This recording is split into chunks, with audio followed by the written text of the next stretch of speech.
കണ്ണൂരിൽ നിന്നാണ് E Ahmed college വിദ്യാഭ്യാസവും ഒപ്പം രാഷ്ട്രീയ രംഗപ്രവേശവും നടത്തുന്നത്.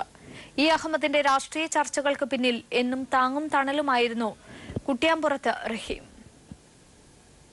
മുസ്ലിം ലീഗിന്റെ അഖിലേന്ത്യാ പ്രസിഡന്റായി കേന്ദ്ര സഹമന്ത്രിയായി ലോകം അറിഞ്ഞ ഇ അഹമ്മദ് രാഷ്ട്രീയത്തിൽ പിച്ചവെച്ച് തുടങ്ങിയത് കണ്ണൂരിലെ മണ്ണിലാണ്. ഇ അഹമ്മദിന്റെ വഴികളിൽ ചുവടുറപ്പിച്ച് മുന്നോട്ടു പോകാൻ ഒരു ആത്മമിത്രമുണ്ടായിരുന്നു എന്നും 2 വർഷം മുൻപ് മരണപ്പെട്ട കുറ്റ്യാപ്പുറത്ത് റഹീം എന്ന കളിക്കൂട്ടുകാരൻ. അദ്ദേഹത്തിന്റെ പേഴ്സണൽ സെക്രട്ടറി കൂടിയായിരുന്നു റഹീം സാഹിബ്. അതിനുമപ്പുറമായിരുന്നു അവരുടെ ആത്മബന്ധമെന്ന് മകൻ PK സാഹിർ പറയുന്നു.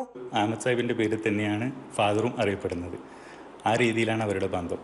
രാഷ്ട്രീയത്തിനപ്പുറത്ത് വ്യക്തിബന്ധമായിരുന്നു അവർ തമ്മിലുണ്ടായിരുന്നത്. ലീഗ് സ്പ്ലിറ്റായിരുന്ന സമയത്ത് അഖിലാന്ത്യയിലേക്കിലാണ് എൻ്റെ ഫാദർ പോയിരുന്നത്. അഹമ്മദ് സാഹിബുമായിട്ട് അതിനുശേഷവും നല്ല വ്യക്തിബന്ധമാണ് സ്ഥാപിച്ചത്.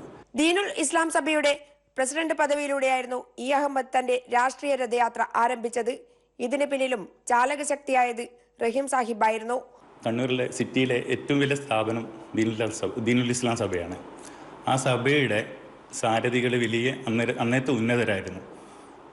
അഹമ്മദ് സാഹിബ് വളരെ ചെറുപ്പവും ആ സമയത്ത് അതിൻ്റെ പ്രസിഡന്റ് പദവിയിലേക്ക് എൻ്റെ ഫാദറായിരുന്നൊരു കിങ് മേക്കറായിട്ട് അവർക്ക് വേണ്ടി എല്ലാവിധ സഹായങ്ങളും കൊടുക്കുകയും ആ സമയത്ത് പ്രസിഡന്റ് പദവിയിലേക്ക് അഹമ്മദ് സാഹിബ് എത്തുകയും പിന്നീട് അങ്ങോട്ട് തിരിഞ്ഞു നോക്കേണ്ടവരാണ്. അന്ന് മുതൽ ഇന്ന് വരെ ആ സ്ഥാനത്തെ അഹമ്മദ് സാഹിബ് തന്നെയാണ് ദീനുൽ ഇസ്ലാം സഭയുടെ പ്രസിഡന്റായിട്ടിരിക്കുന്നത്. പിന്നീട് ലീഗ് പിളർന്നപ്പോഴും ഇരുകരകളിൽ ആ ആത്മബന്ധം തുടർന്നു. ഇ അഹമ്മദ് എന്നും ഹൃദയത്തിലേറ്റിയതും എന്നും അദ്ദേഹത്തെ ഹൃദയത്തിലേറ്റിയതും കണ്ണൂർ സിറ്റിയാണ്. അവസാനം കണ്ണൂരിലെ മണ്ണിൽ നിന്നും ഇ അഹമ്മദ് സാഹിബ് അന്ത്യയാത്ര പോകുമ്പോൾ സിറ്റിയും നെടുവീർപ്പിടുകയാണ്. PV Joshila, news bureau, Kannur.